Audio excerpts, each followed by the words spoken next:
Hello Gemini, Sun, Moon and Rising. This is your love life reading for the first half of December. So I know I said last time that I'd go back to the original spread that I had been using in my first videos, but I had such a great response to this spread that I decided to use it again. So what do we have coming up for you this time, Gemini?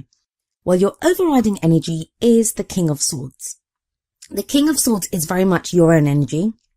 Even though we say kings and queens, they don't actually represent men or women. It's just the energy that we're interested in. So the King of Swords can represent a male or a female, or someone that identifies as male or someone that identifies as female, or even gender fluid. And it doesn't matter what kind of a relationship you're looking for either. It can be an opposite sex relationship or a same sex one. The kings and queens, they just represent different energies, and that's there for us readers to interpret. So you have the King of Swords, as I said, and the King of Swords can be an air sign, and that would be an Aquarius, Gemini or a Libra. So like I said, that could be you. In which case, if it is your energy, it means you very much feel in your own power right now. You very much feel, I think this will make sense to some of you Geminis, but you feel more like yourself now than you have done in a very long time. So many of us have gone through so much this year that it's left a lot of us at times wondering who we are or what we're doing. But with the King of Swords coming up here in the overriding energy, this would suggest that so many of you now feel very much in your own power, especially with the King. The King is the master of the suit of swords. He has mastered the energies of swords, and swords are all about communication, thoughts, ideas, being able to debate, being able to communicate. He has knowledge, he has wisdom. And a lot of you may be feeling that way right now.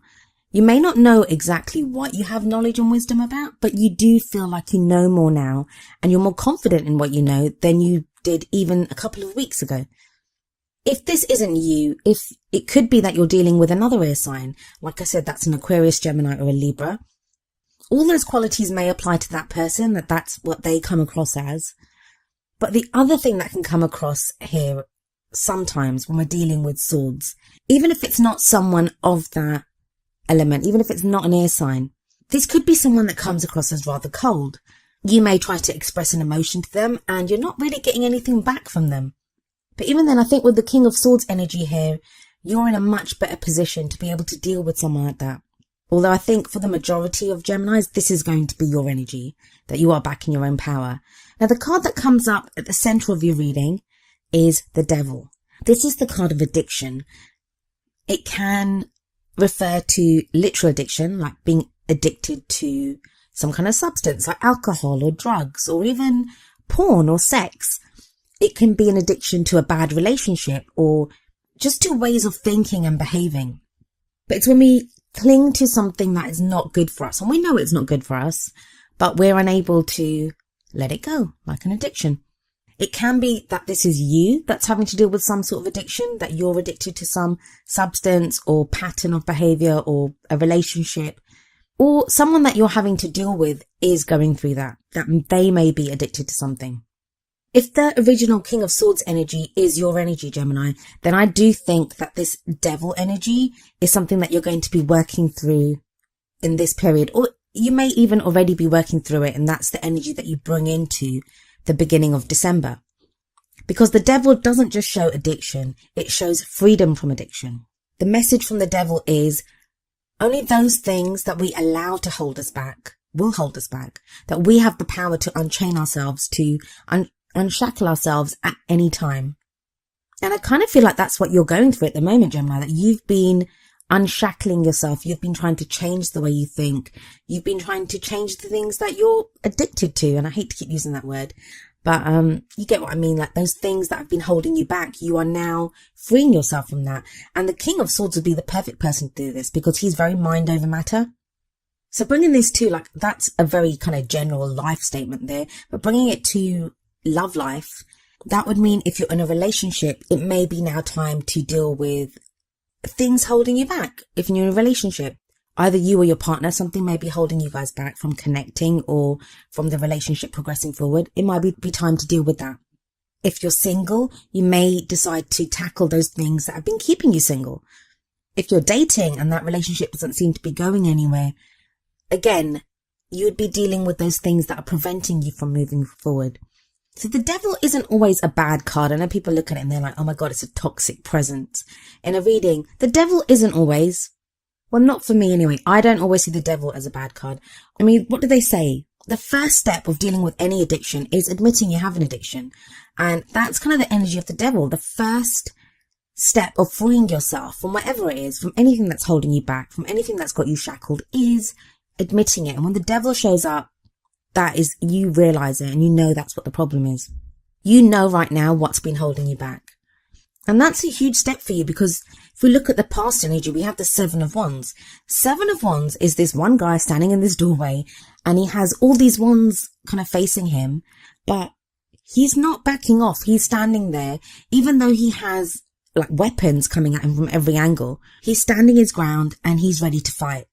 And that's the energy you've just come through, that even though you've had problems coming at you from every angle, problems coming at you from every area of your life, you've stood your ground and you've dealt with them. Now, this may not just be in the past couple of weeks. This may be for the majority of the past year. You've had different things coming at you, but you dealt with them one by one. And maybe that's what's given you the confidence now to know what's happening in your life, to realize that you are stronger than what you believed yourself to be. And that's why you're ready to unshackle yourself from the energies of the devil. But this is an energy in the past. What's happening in the present? Well, we have the Judgment card there, which is a great card. It talks about transformation. So whatever you've been through, and even though you have like the King of Swords energy, if you don't feel like you've reached that level of confidence or that level of knowledge just yet, you're very close to being there, because you have the Judgment card coming up. And that's, like I said, about transformation, about change.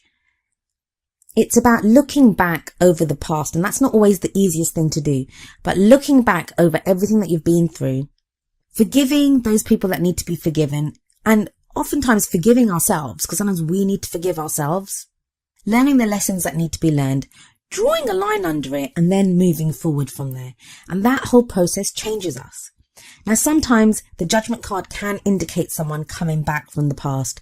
So it may be now that you have someone that's returning to you from the past. That is going to apply to a very few of you. But for some of you, that may be the case. If you're in a relationship, this may indicate that you're ready to move forward to a new future. With the King of Swords energy, that would make you better equipped to be able to communicate with your partner and to explain that this is the situation. If you're single or casually dating, this is probably going to signify huge changes in what you want from a partner, because you've changed. You've changed so much with the Judgment card. It really is that feeling of facing the future without fear, of looking your future in the face and facing it with eagerness and anticipation for once, rather than worry or strife or, being on the defensive like the Seven of Wands card in the past. And that shows in the next two cards that come up, because you have the Queen of Cups next. The Queen of Cups can be a water sign, and that would be a Pisces, Cancer or Scorpio. But if it's not a water sign, this can indicate someone that's very, very open to love, to loving. The Queen of Cups, she loves without reserve. She is very emotional. She's able to express her emotions. She's very intuitive as well. So it may be that you have someone like this coming into your life, a prospective partner even, or this could be your energy, that where you've gone through the change, you've come back to being who you are, which is very logical, very clear-minded, but now you're in a stable enough place to allow those emotions in, to feel more emotional. She is a very loving person. If the Queen of Cups refers to someone that has returned from your past, then there would be a very kind of loving connection there. It would be different anyway after the Judgment card. And I think for some of you, this will be the rekindling of an old love. But for the majority of you, I feel this is a new energy coming in. And I think it's going to be you. I think it's going to be you that is feeling that love. You that is feeling more emotionally stable. You that's able to express your love. And not just express it, because, the King of Swords can express. He's not very good at expressing emotions, but he's good at expression. He's good at communicating. But with the Queen of Cups, she doesn't just express love, she can receive love too. And sometimes that can be hard for us to accept love from other people. So maybe that's the lesson that you need to learn here, that you can receive love. And the crowning energy, which takes us up to the middle of the month, is the Nine of Cups. And I'm sure you got this last time as well. Nine of Cups is the wish card. It's that whatever you want, you can have it. You've received your heart's desire. I'd love to be able to say that by the time we get to the middle of the month, you will have your heart's desire. But I don't think that's the case, because that would be the 10 of Cups. The 10 of Cups is the happily ever after. But the 9 of Cups tells you that you're almost there. You're almost at your happily ever after. You just have to refine what it is that you want. You just have to decide now, what is it that you want? And I think this first half of December, it's going to allow you to refine that to a level that you haven't probably done so before, and not in a very long time anyway. The 9 of Cups is also a card of celebration. I mean, we see 9 cups here. It's having plenty. It's having lots to share, and it's a love life reading. So you have love to share with people. But if you do nothing else in the next 2 weeks, Gemini, think very carefully about what it is that you want. What do you want? What do you really, really want in your love life? Because by the middle of the month, you're going to have the opportunity to implement that, to call it to you, to manifest what it is that you want. But before you can manifest anything, before you can achieve a goal, before you can make a dream come true, you have to dream it. You have to set that goal. You have to decide what it is that you want. The first card out of the 2 oracle cards I picked for you, it very much resonates with the 9 of Cups. And that is very soon from the Romance Angels deck. And this card says, clearly decide what you want so that it comes to you now. This card is all about the same kind of energy as the 9 of Cups. It's all about asking you, what do you want? What is it that you want? It's almost is the 9 of Cups again, but just in the Romance Angels version. So you have to be very clear on what it is that you want. And I think you'll be in a position to do that. You'll be in a position to do that because you have the Judgment card, because you have the Queen of Cups, because you have the 9 of Cups, and you've gone through the 7 of Wands energy, and it's in the past. And even the Devil, I think, with the cards surrounding it, I feel like that's something that's being overcome. And the other oracle card that came up for you is from the Wisdom of the Oracle deck, and it's number 2, Yin. I shall read you the essential meaning and the relationship message from the book. So the essential meanings: the feminine principle of receptivity, letting someone else make the first move, gathering information and taking in cues, the art of conscious allowing. The relationship message: let others take the lead right now. Your power lies in small gestures, soft awareness, and conscious surrender. By yielding the reins, you will find yourself effortlessly moving closer to what you truly desire. Permit others to tell you who they are and who they can be to you by allowing their actions to speak about them. You'll be pleasantly surprised. So the energy of this card is very much the Queen of Cups. It's not so much the King of Swords. King of Swords is very determined, very action-oriented. I mean, you don't sit there with a sword and wait for people to come to you, do you? But the Queen of Cups does. And she would be the perfect kind of tarot version of the Yin card.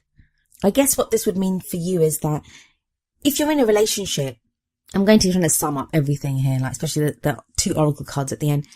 If you're in a relationship, decide what it is that you want for your relationship, but put real thought, and it's more about the emotion and the thought that you put into things right now. That's the King of Swords is about thought. The Queen of Cups is all about emotion. You have wands, but in the past, and wands are the action cards, but don't take action. That's what it's saying. And that's what the Yin card is saying. Put your thoughts into what it is that you want. Refine your plan, refine your goals, refine your dreams. But you can't push.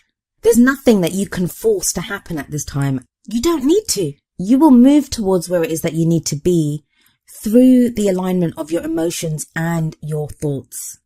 So if you're in a relationship, figure out what it is that you want for the 2 of you as a couple.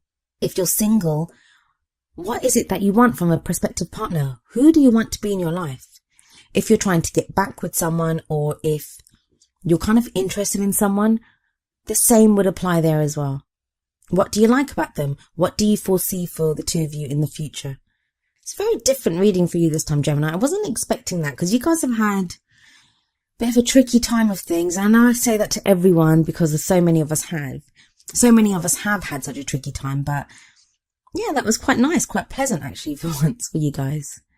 Anyway, Gemini, that was your love life reading for the first half of December. I do hope it resonated with you, and if it did, I hope you will leave me a message in the comments. If it didn't, I do apologise, and I hope I can come up with a message for you next time. I'll be back mid-December. I'll see you then. Goodbye for now.